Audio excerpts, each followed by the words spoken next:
a new Parasha, and a new Sefer, a new book. This week we start the fourth of the 5 Chomashim, the fourth of the 5 books of Moses. The book of Bemidbar is different from what's gone on before.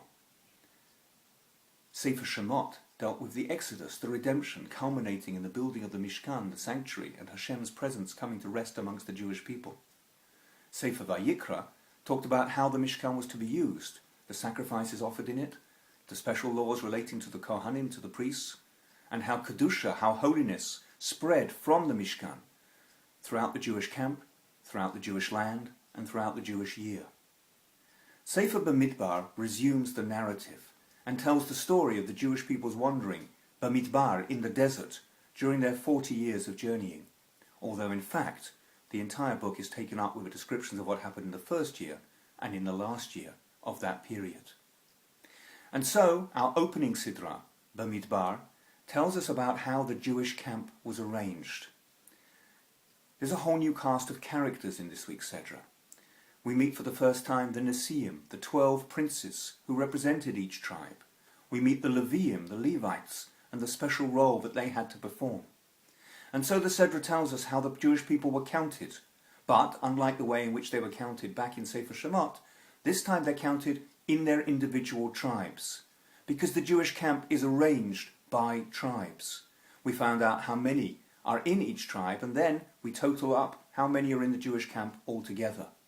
We're told where each tribe lived, because in the Jewish camp, every individual knew their place, they knew their family, they knew their father's house, they knew to which part of the Jewish people they belonged.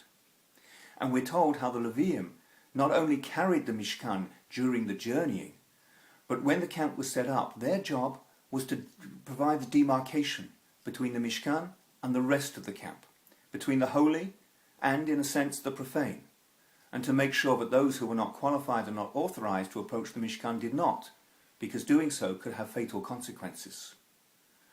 What this Sedra is giving us is the paradigm of the ideal Jewish community, the ideal Jewish society.